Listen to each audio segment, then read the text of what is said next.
Welcome to episode 207 of the Barcelona Podcast, home to the most influential voices in the FC Barcelona community. Brought to you by the Blue Wire Podcast Network and today's sponsor, Deal Dash. I'm Dan Hilton, and I'm again joined by Francesc Tomas, Barca columnist featured on ESPN, Barca Blog, and many others. Francesc, it seems like the B team is out and the first team is in waiting, but I think we still have plenty to talk about. Hola, culés. Yeah, it was a shame to see that Barça B could not achieve promotion, but at the same time, I was happy with the dedication, the eagerness to prove themselves, the hunger, and that is something that hopefully can transmit to the first team soon enough. So there wasn't a cherry on top at the end of Barça B season, but it was good to see that things have moved forward so much. Well, with the first team still a bit of a time away from, less than 2 weeks now, however, from that Champions League matchup, the second leg with Napoli. We're going to be previewing that on next week's show, really dig into the weeds of that Italian club that isn't really doing too great either since the restart. So both those teams not really looking their best, being that Barcelona and Napoli. And we're going to be talking about Barça B on today's show. But where we start today, Francesc, is with the interview that Josep Maria Bartomeu gave with Mundo Deportivo. Richard Buxton asks, as we get our first question going here from La Ronda, what do you guys think about Bartomeu's claims in his interview with Mundo Deportivo, specifically the quotes about elections being moved up to April and funding for Espai Barça? Well, it was good to see that he's talking to the media. He hasn't always done that. He had an interview on TV3, so TV3, the Catalan TV corporation, around last week. And then 2 days ago, it was again with Mundo Deportivo. So I think it's good that someone who's leading the club is visible like that and can speak their mind, to put the culés' minds at ease. Unfortunately, I don't think he did that in many of the points. I mean, when you're looking at the Espai Barça, I think that I agree with him that it is a project that is beyond his mandate. It is something that is essential, especially as he explained as well. The facelift that the Camp Nou should be getting. I mean, I have been there throughout my whole life, but obviously because I've been living in Doha now and I lived in London before, Wembley Stadium and pretty much every stadium here in Doha is, unfortunately, I'm sorry to say this, is miles ahead of the Camp Nou. Not obviously in terms of history, because no football pitch or stadium can ever match that for the Camp Nou. But in terms of how much money the club can make out of hospitality, in terms of being a modern stadium that is ready for 21st century football, and obviously being at the peak of that. So I certainly agree that the Espai Barça needs to continue and should outlast his legacy. Yeah, I think for any culés that have ever gone to the stadium and seen a match, at the Camp Nou, trying to use the restroom and get a bite to eat at halftime is about as easy as trying to make an open field tackle on Messi. Even using the restroom just during halftime is not so simple at the Camp Nou. So even the simple amenities can be difficult, but it is a stadium that's full of so much potential. My issue here and the worry is that he did mention that Goldman Sachs are ready to help funding for the renovated Camp Nou over the next 4 years or so.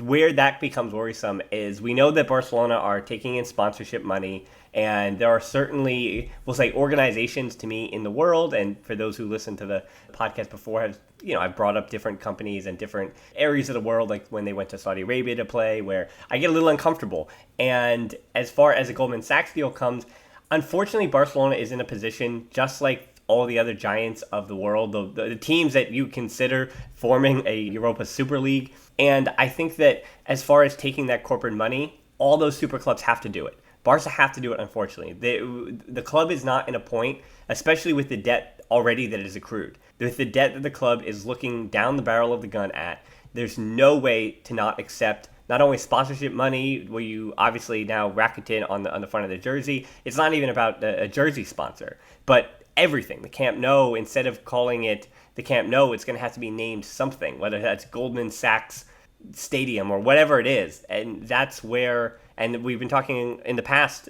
about the naming rights for the stadium moving ahead too.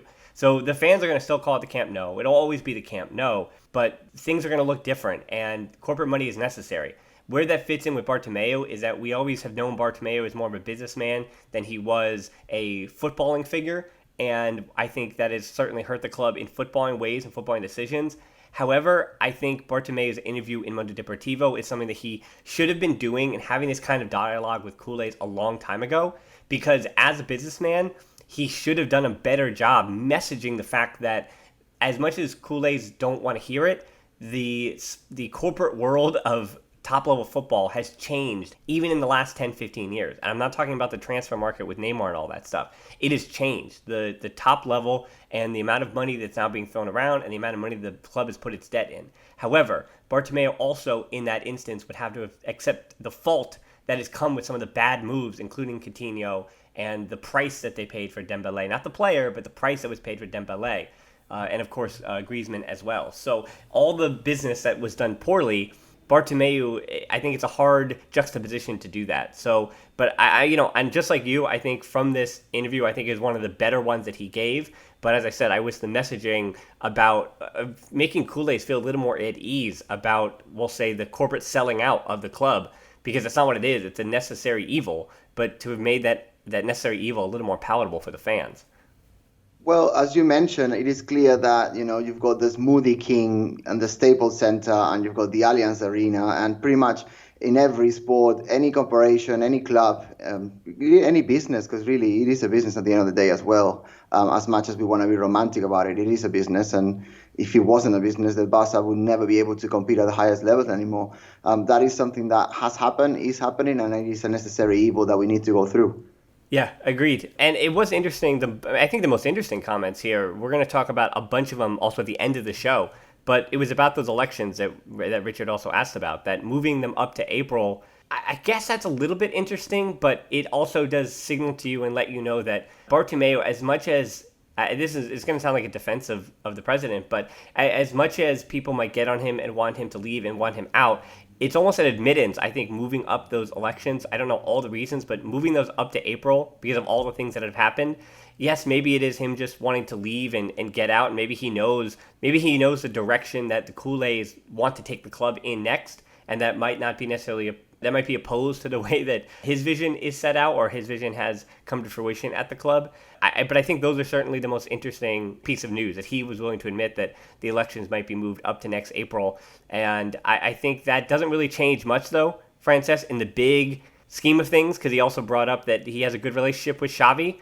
And I think Xavi is the big name that you're going to hear more and more and more about. And the final point there, I just want to say that we hope that Xavi, who does have COVID-19, I do hope that Xavi rebounds as quickly as possible, can get back to coaching as soon as possible. But I don't think moving them up from April 2 or 3 months ahead of when they were supposed to be is going to change the next year for the club at all. It is really interesting. Part of me thinks that, because obviously, as I just said before, Barca is a football club, and in my eyes, the sporting area has to take priority against everything else. I think having the election in the middle of April is not going to help the team on the pitch. I think that, and I have experienced many elections in my lifetime, and Barca elections, of course. Next season is going to be very difficult for sporting reasons. Obviously, we're not going to have the transfer power this season that we traditionally have, and we will be lucky if we can get Lautaro Martínez, because in the same interview, Bartomeu was saying about not having any players incoming unless they're part of a switch deal, which is obviously very, very difficult to achieve.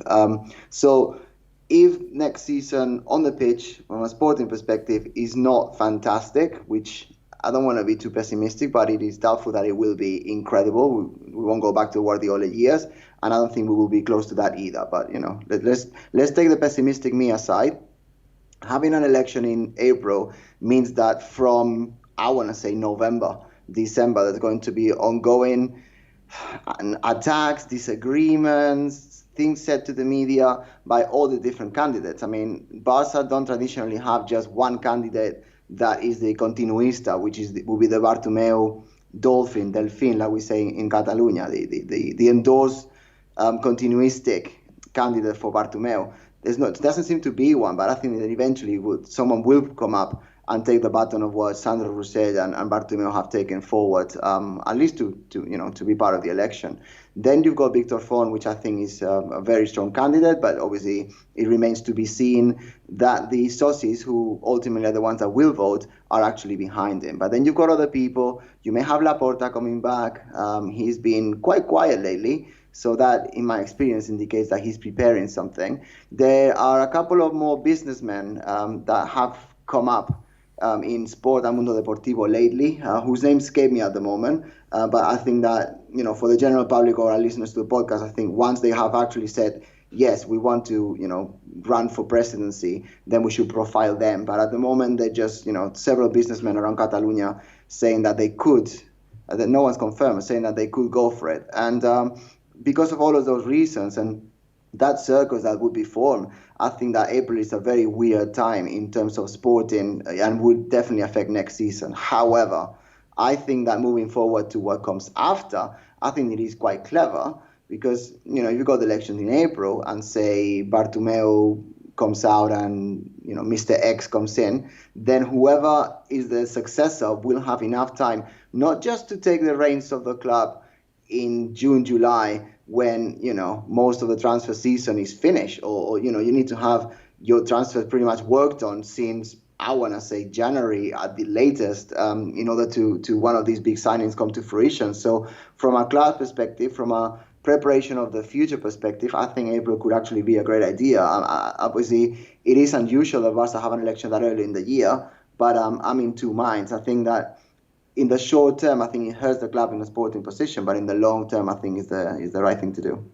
Yeah, I think that's a good point too. And what I would say about the candidates in particular is that as this does heat up and more names grow a little strength to them, and Laporta has also already come out, and just like we think of, I don't mean to say the name Luis Figo to you, Francesc. I know that boils your blood, but right. when it comes, I'm switching off. I'm switching off the podcast. Good night. Well, when it comes to obviously Florentino Perez back in the time and the Luis Figo and all that happened there, we have to remember that Florentino Perez got to be president of Real Madrid because he made that promise. And even remember Joan Laporta, when he had his push, he also was making a promise of David Beckham. And he obviously still was brought in, but Ronaldinho comes instead. Victor Font, without being too biased towards him or Laporta or anybody else, he is over the last now multiple years has tried to lay a long plan. And unfortunately, what's going to happen in the media, as does with any election for presidency, wherever you may be in the world, is that his talking points are going to be boiled down to be he's the guy that's associated with Xavi, or he's saying that XYZ big name player might be the guy that he can bring in. Laporta, if he continues to run, is probably going to try to attach his name to a player, to a big name player, and say this player is going to be the one to change our club, and I'm the one who can bring him in. These businessmen are going to do the same thing. They're going to make one promise, and that's going to be the thing that the media might run with. And Mundo Deportivo or Sport or Marca or whoever it is in Spain, those Spanish newspapers are going to run with.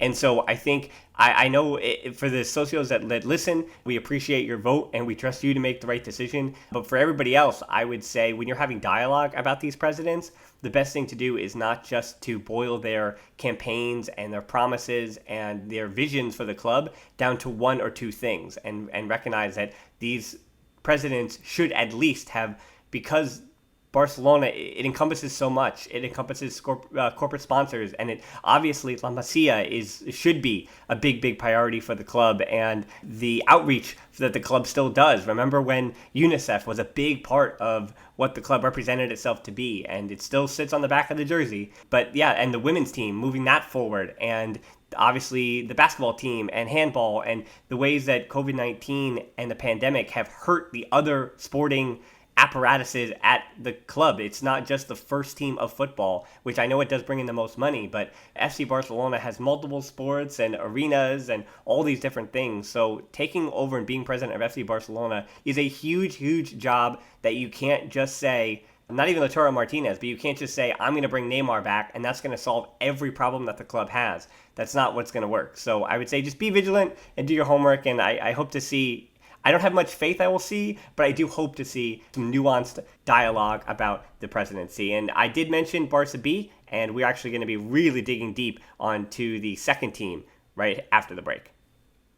So just like with the first team and the club at large, this upcoming season is going to be an interesting one from Barça B. Now, we did get some questions about them failing to, you and I both watched this match on Barça TV, Francesc, the defeat for Barça B to Sabadell 2-1, their Catalan rivals. So Ellie, and I wanted to mention a few others, also asked similar questions. Ellie just happened to be first on the docket. So what impact does this loss have on Barça B's players? Are players like Manchu and Callado more likely to leave permanently on a loan compared to getting promoted to the first team, or is there a world where they would stay with the B team? Any other players who you can think of that will be impacted negatively by leaving the club or positively getting promoted because of failing to go to Segunda. Now, before I think, Francesc, I'll take the brunt of that question from Ellie. I kind of listed them all out, and you know me with my lists and precision to detail. So I just want to ask Go for about... it, Dan. We're all eagerly awaiting your list. Well, so I just want to ask your initial thoughts and reactions to whether or not what is the silver lining of the team not being promoted to the second division, I think would be the question for you. All right. So I would say that it was sad to see, as I said at the beginning, that Barça B were not promoted. I do think that it was abundantly clear that there were, I want to say, 3-4 players that have outgrown Segunda División B, and unfortunately, they're going to, or fortunately, not necessarily, it doesn't have to be a negative, they can't really stay at Barça B. I think that Monchu was, as you've been saying all season, was instrumental, not just in the last game. I think he had a good enough game in the final, but the 2 games running was very significant. He was basically carrying the team from the midfield. He was leading. He has charisma. He knows the tempo of the team. So absolutely, I think that Monchu should either be promoted to the first team, but obviously he wouldn't have many minutes there, or looking for a loan option elsewhere. He definitely has to play in Segunda División at least. I don't think he will be getting much playing time if he was loaned out to a Primera División team. Similarly, and we didn't see him in the final, obviously, due to injury, I think Collado, throughout the whole season, he was instrumental, and I really do think that he's got enough quality to actually make it to the Barça first team. I don't see him getting too many minutes, but I think that playing alongside Messi, Suarez, and Sergio Roberto Busquets, etc., would really help him. I was very impressed with Akieme throughout. I think that he's got a lot of physicality for a fullback that is necessary. Same thing can be applied to Conrad. I know obviously our US listeners have got a soft spot for the national US youngster. So yeah, I think both of them really have shown that they could be loaned up elsewhere. I think they're both too verdes, so not just quite ready. They're too green in Spanish. They're not just quite ready for the first team.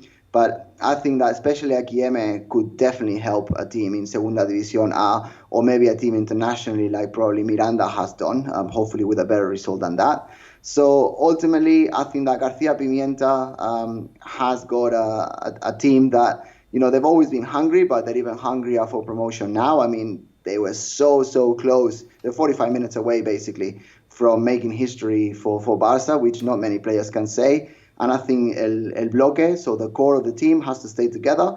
I absolutely believe that García Pimienta is the right man to lead them because, this is a man that's worked at La Masia for over 20 years and knows every player that's there now and every player that's left over the last 20 years. So imagine the knowledge that the guy does have.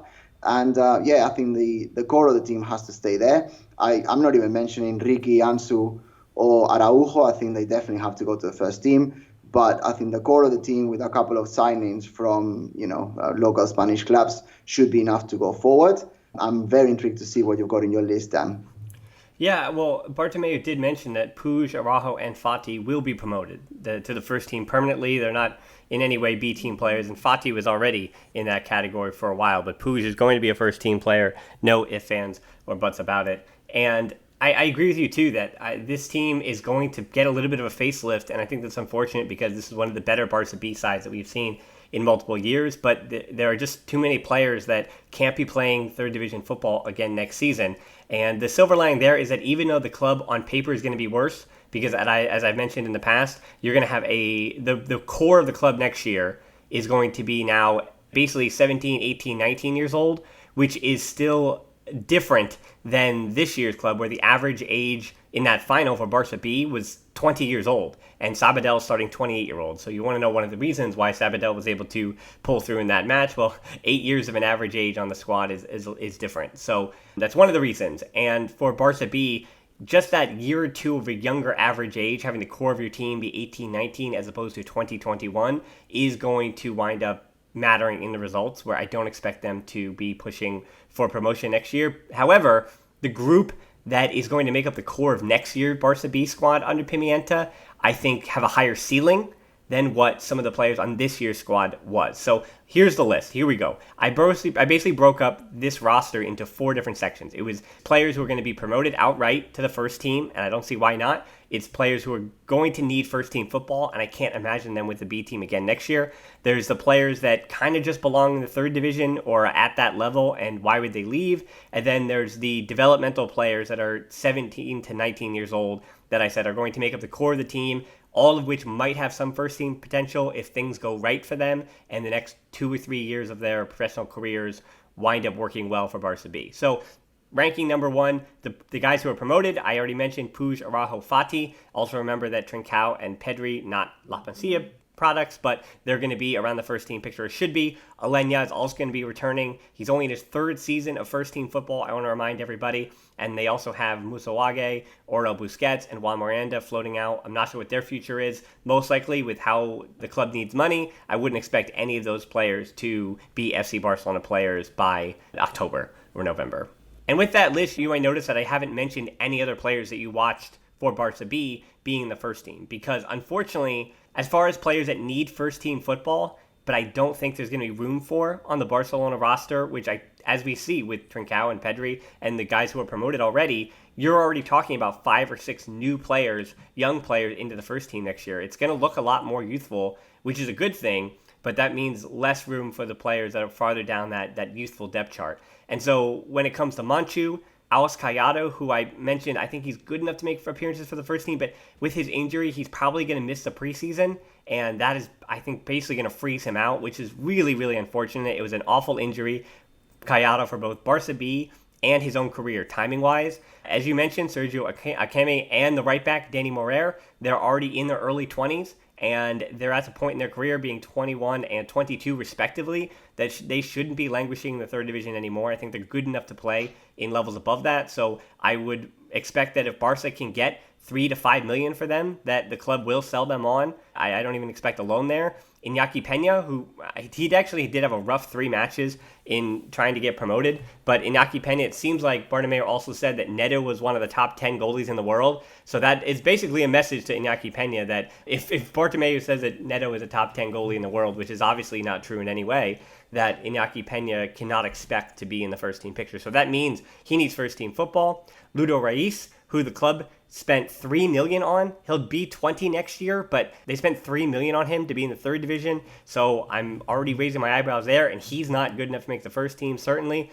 And then Hiroki Abe, another one of the big injuries to the B team this year. He's going to be 21 next year, and then coming off a major injury. So I could see him stay with Barça B, but in the same way, he might want to try to push himself, being 21 years old, into first team football. But Hiroki Abe of that group is the only one that I can see potentially staying with Barça B next year. Then we have, I'll get a little quicker here, the 3rd division talent, as I'll call them, Ray Minaj. Yeah, he trained to the first team sometimes, but Ray Minaj is, to my eyes, not good enough to be playing for FC Barcelona, and I think he fits well in the 3rd division in Spain, no offense to him.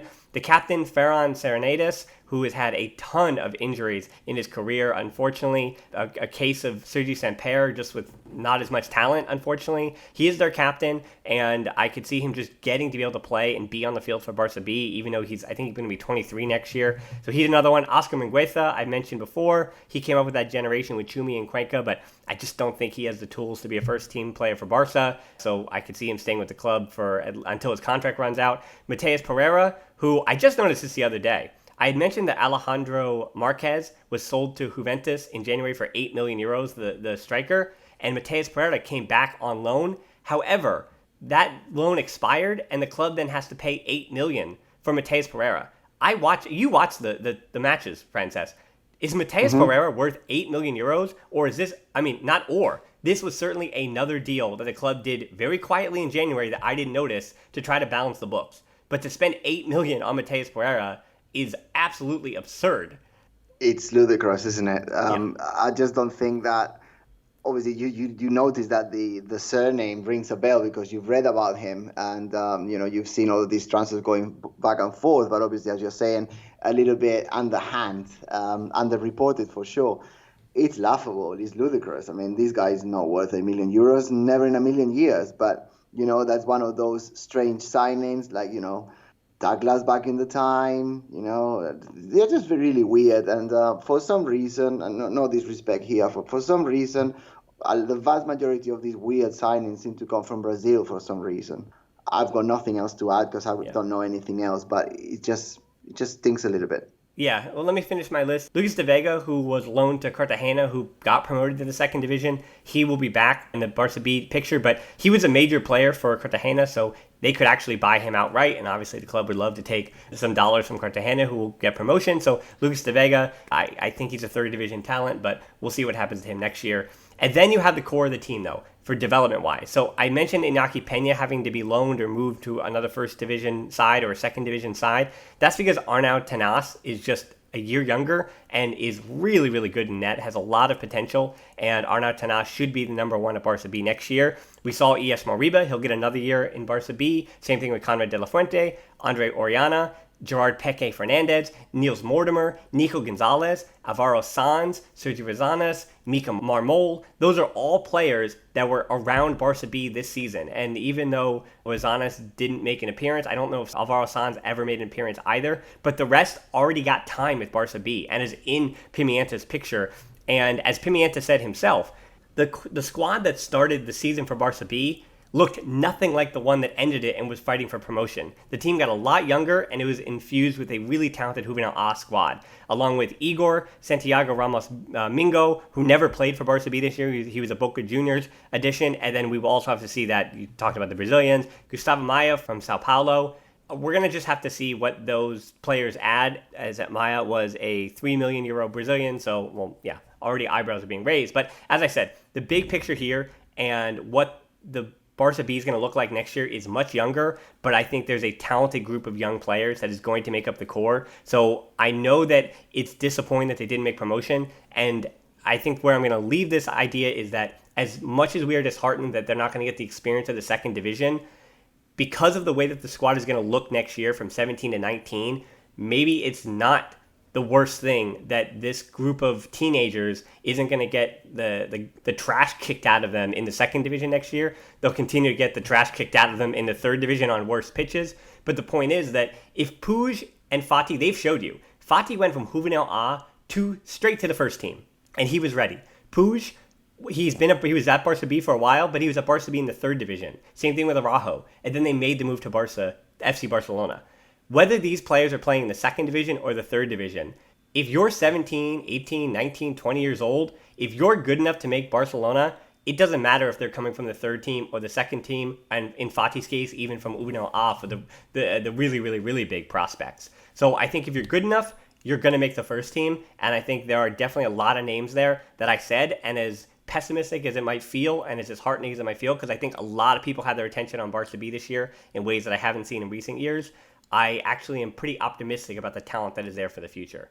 For sure, that's a fantastic list, as always, and good job. I've got nothing much to add. Just to say that the matches in Marbella really showed that the talent in Barca has continued to come through La Masia, and there's been a lot of criticism of La Masia not producing world-class talent such as Xavi, Iniesta, Messi, but we need to remember that's probably going to be once in a lifetime, if ever, is going to be repeated, and it is extraordinary to have one player of the caliber of, even Busquets or Pedro coming through.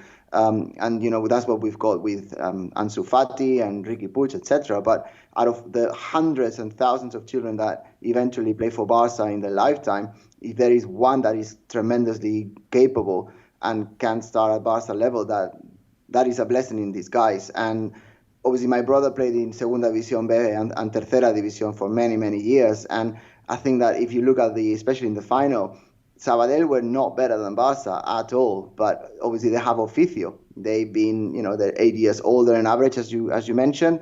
And when you play football, it's not just about pretty passes and touches and back heels and all sorts. You also need to play the game. And in the second half, they were just throwing themselves on the floor when they were ahead. Obviously, they were wasting time. They were egging the youngsters on, and the Monchu in particular and other players, they just couldn't control the pressure, and that is part of football. And that is why I slightly disagree with what you said. That I think that in Segunda División A, if you play there, you're going to be much more ready to be exposed to the same style of clever football, clever in inverted commas, but at a higher level. So I think that promotion to the second division would have been great. I still agree with you that, if you're going to make the jump and you're capable, then it doesn't make that much of a difference. But I think for the core of the team to be first team ready, and not just that, if you think about it from a financial perspective, a player that's been playing for 1 or 2 seasons in Segunda División, if they are not going to make the Barca first team and you have to loan them on or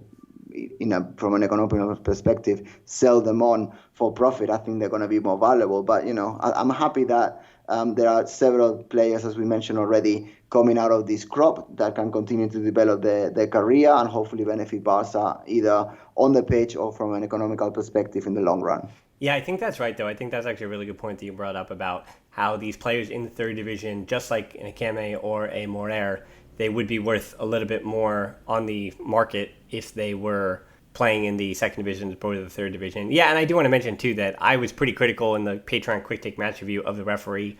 And all three referees, I thought they proved themselves to be third division officials as well. So there's a reason when you see officials not in the first division and you see the same faces as far as referees in La Liga. I know they do work for Real Madrid. I say that, tongue in cheek, but they still are first division referees who do Champions League matches, who do World Cups. And those in the third division are making a lot less money to be on those pitches in the third division. And I think that showed as well in that match. And Pimienta was upset about that. But Pimienta also said how proud he was of the club, and I'm excited to see him for another year in charge of Barça B, and then I hope that he has a future as an assistant or whatever it may be at the club. But Douglas does ask, do you think Pimienta would leave to manage a first-team club in the Liga? It doesn't seem like he'll ever get a shot as the first-team manager at Barcelona. That's a very good question. I think he would be ready.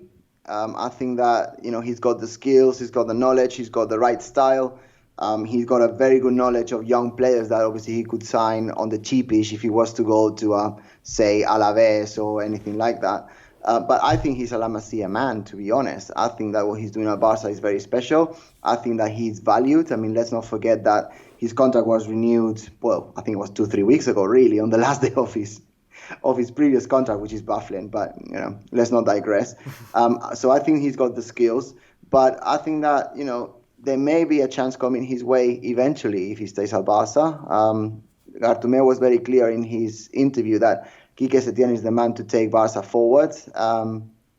As I wrote about it this week, I'm not sure he's going to last all of next season. I think that, as I mentioned in the piece that I wrote, I think that it's quite clear that he's already lost the dressing room, or at least the relationship is not as fluid as it should be.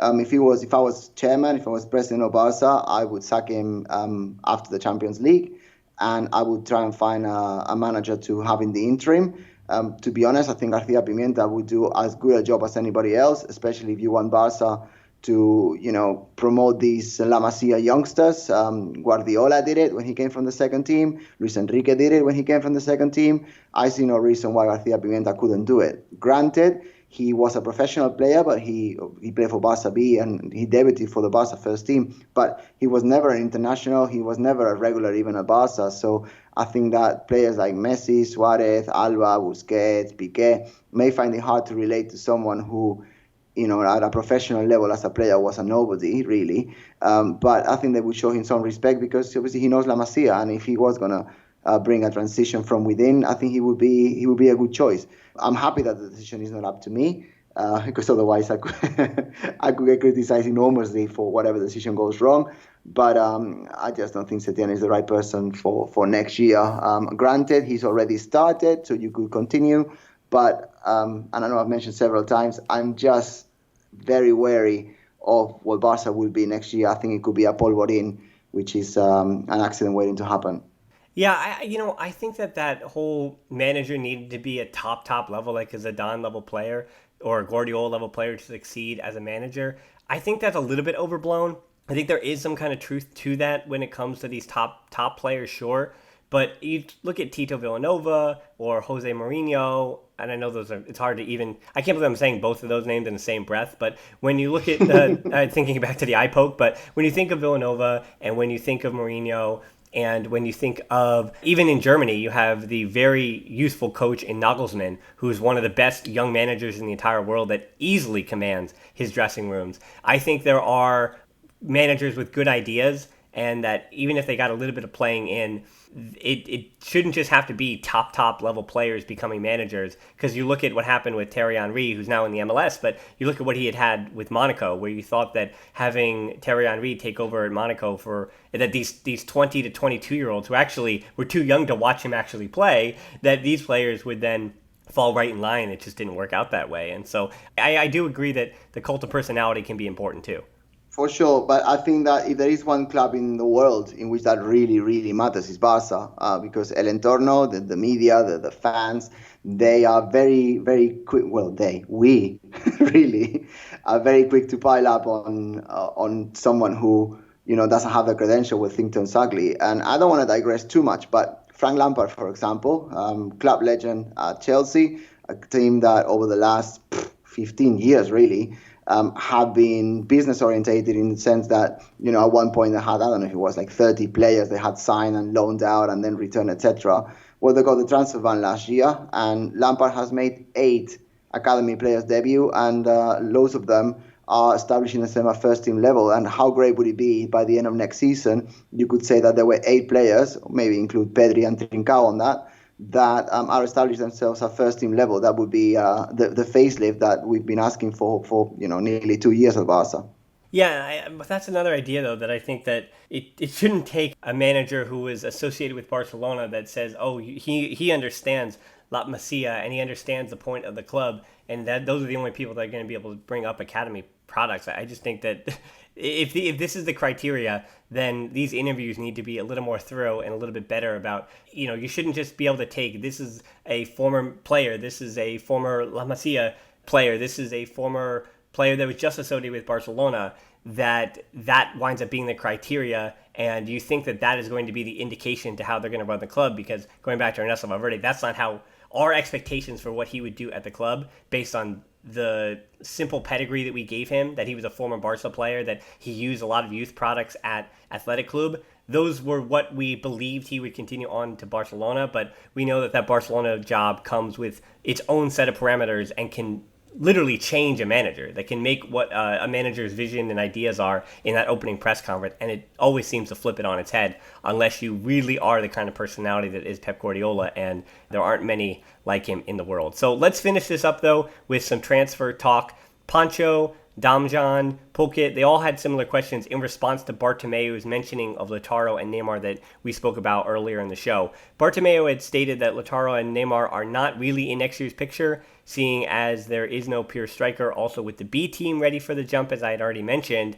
And the reasoning, as you mentioned earlier, Lautaro and Neymar, Bartomeu said that economically the only way to get those kind of clubs in is going to be with major swaps, and that's a lot of moving parts and difficult to do. So Pancho asked, should we go after a younger La Liga experienced striker like Loren at Real Betis, Porto, or Alexander Isak with Real Sociedad, or stick with Martin Braithwaite as the backup, or maybe even give him more time? I don't know about that. And Damjan asked about Gabriel Jesus for Man City, if he would be a good signing. And then Polkit mentioned Richarlison from Everton, because Everton will not be playing European football next year. And Francesc, I can't believe I'm saying this. Of all the younger names that we mentioned, and I think Isak is the most promising, but he said he's staying at Real Sociedad, and he's going to be major money that Barca are not willing to pay. So I actually would take him off that early list. Richarlison is also like 60 million to 70 million, so I wouldn't even put him in that category either. But I think it's going to be Luis Suarez again next year. He probably will be. I just want to call a spade a spade. Bartomeu did not say that Lautaro wasn't coming. I watched the interview in Spanish, so and that's the problem with the media. So there is an interview in Spanish, then some do translate it into English. This could be anybody from anywhere in the world doing it on Twitter. Then that gets spread out, and then people believe what they believe. Bartomeu did not say that Lautaro Martínez is not coming. What he said is that there has been negotiations with Inter. There have been conversations, he said. There's been conversations from several months now, and that at this moment the negotiations were stopped. And then he very quickly shifted towards saying that the focus for his presidency right now is to stabilize the economy of the club because of the coronavirus pandemic. Yeah, and that's what he said. And he said that because of the Champions League. That's what he said, that he wouldn't pick up any conversation with Lautaro Martínez until after the Champions League. And that's the important 100%. That's the important key there, that Barca is still playing their current season, and the transfer window, as much as they've had business happen, the window has not actually opened yet. So we're still stuck on that. And more importantly, the money he was talking about was, he also made claims that he's confident that Messi will renew. So that's something that he should be saying about, just because he quoted Messi himself in saying that he always wants to be at Barca. He said that a new deal for Ter Stegen is a priority, which makes a lot of sense. I think any president, you and I, would be smart enough to consider that. And he also said that there was an option to automatically renew Suarez's contract for another season in the 2021-2022 season if he makes a certain number of appearances. So those are also the things that he said. Yeah, so I think, back to Lautaro, I think that the key here, as he already mentioned, Bartomeu mentioned in his interview, in his conversation, he said that they need to find clever ways to do swap deals. Now, I think it's been reported, and I think it's quite obvious, that they would like to include somebody to go to Inter Milan to make things cheaper. I mean, that could be Rafinha, but that hasn't been mentioned anywhere. So I'm just saying that because, he's played for Inter before and he did pretty well. But it seems to be Junior Firpo. Junior Firpo really has been largely disappointing for Barca. I mean, he's had some minutes, but he hasn't really at any point proven that he should be a starter for Barca, or even that he's a worthy backup for Jordi Alba. But apparently Inter seems to rate him. So if he can make the transfer for Lautaro cheaper, I think he still should be our first priority. Martin Braithwaite, I think he's been decent for Barca when he's played, but then again, he hasn't played enough. I put the blame solely on Setien for this. I think that if Braithwaite had played the minutes that, we paid 18 million for him for half a season. That's quite a lot of money, really, especially if this is someone that you're not really going to trust after. Then he becomes super expensive, even though he's just, inverted commas, just 18 million. So I think that Braithwaite really is going to be shipped out. Hopefully someone can buy him for the money we paid for him, because otherwise, he's covering up space for Trincao and arguably Pedri. I don't think he's going to play as a winger, but arguably him as well. And certainly Ansu Fati. Then you've got Griezmann, Dembele, who I don't think are going to leave this season, or definitely this summer. So, no, I think Braithwaite has to go. It's about getting him a good destination from an economic point of view for Barca. And Luis Suarez is going nowhere. But what I do strongly believe is that he needs to come off from as a bench player and make an impact like Larsson used to do. And I think that the signing of Lautaro, as you mentioned last week, I think is absolutely essential. And I think Bartomeu knows that, but obviously he cannot really say that to the media. Sure. Right. Of course, again, Lautaro is another team's player. And Lautaro himself has said that he wants to stay at Inter next year. But we obviously all know that players say things, and it's not always what's happening behind the scenes. And to the point of Braithwaite, I think his minutes should go to Trincao next year. Trincao, I know, making the step from the Portuguese First Division and being a main pivotal figure for Braga to Barcelona is a big jump. Even an Antoine Griezmann couldn't jump from Atletico Madrid, a team that was fighting for Champions League finals, to Barcelona. It was difficult there, so nothing is a given. But I think that some of those forward minutes, we talked about this youth movement, that if you're going to add all these young players into the squad next year and there isn't a big exodus, then you're going to have to give minutes, and they're going to have to be taken from somewhere this year. So, that's a thought experiment that we're going to definitely do after the Champions League, regardless of how far Barca go, whether it's Napoli or onward. I think you and I, Francesc, are really going to take the time to break down next season's squad and look at the minutes that were available this year for certain players. And so if you try to cut into Luis Suarez's minutes, right, if you try to take 500 to 700 minutes off his season this year, who do you allocate those minutes to? The same thing, if you take 300 minutes off of Piqué and try to give him a little bit more rest next season, who gets those minutes? And I think we're going to take the time to do that, and that'll be coming in the future. But before we end the show, one quick one-off here. Very rarely do I take a question from Twitter, but we had a good one here. Do you think Xavi is waiting until Messi retires before coming back? Very good question. I've been thinking about this for a while. I didn't know this question was coming. I think, bluntly, I think the mess at Barca is that big that Xavi couldn't really tackle it this season. Xavi or anybody, really. I think that, obviously, he was teammates with them, isn't it? I mean, Alba, Busquets, Piqué will have to go. And I really don't think that they should stay in the club for more than, stretching it 2 years. I would say next summer they have to go. As for Messi, I think obviously he's the best player to ever play the game. He's the most significant figure in Barca's history, and deservedly so. And I think that if he can take a step back and become a playmaker, I think he could stay beyond next year. Otherwise, obviously the flip to that is whether he actually wants to. But I think Messi will have a much easier job shaping Barca into what he wants it to be if basically his old teammates weren't there. Alba, Busquets, Piqué, Suarez, Messi, Rakitic. If neither of those were in the team, I think Xavi will have an easier time. And I don't know that all of those will be going by next summer, which is why I'm maybe wary. I think as Sandro Roussel even, what's happening to me today? I'm agreeing with Bartomeu and Roussel quite a lot. I mentioned Luis Figo. We're all in a bad place today. No, Luis Figo. No, we never mentioned him. He's been banned from this podcast. But Sandro Roussel said that Xavi really should go elsewhere first in Europe to grow before tackling the challenge at Barca. And I have to say that I think Xavi would be much more successful at Barca coming in 3 or 4 or 5 years' time than he will be if he came next year. I don't want him to come too early and get burnt. And I think that the mess that he will have to tackle, I think is too much for him to handle right now. To play devil's advocate, is that having Messi, one of his great friends, as the leader of his team might actually empower him and make his first season at Barca a little bit easier in terms of, I think that Xavi is a name. He is such a figure and a legend at the club that unlike Quique Setién, who everybody turned on after his first loss, just like Ernesto Valverde, who, yes, he was a former Barcelona player, but he was not a major legend. He wasn't a major figure. So I think that Xavi is going to have a little bit more forgiveness thrown his way by the Catalan media and by culés at large. And I think having Messi as basically the leader on the field for him, he is now, but having Messi be an extension of Xavi I think, would be helpful to him. But I also see your situation playing out just as likely. Yeah, that would be great. But I think Messi plus, I don't know, Suarez and Alba especially influencing him, that wouldn't be a good mixture for Xavi to come into. Messi by himself, surrounded by Ansu Fati, Alanya, Ricky Puig, Trincao, Pedri, that would be a dream scenario for him. But someone above him at ball level really needs to have the cojones to actually make everything happen and shift those people out. Will that happen? We will have to wait and see.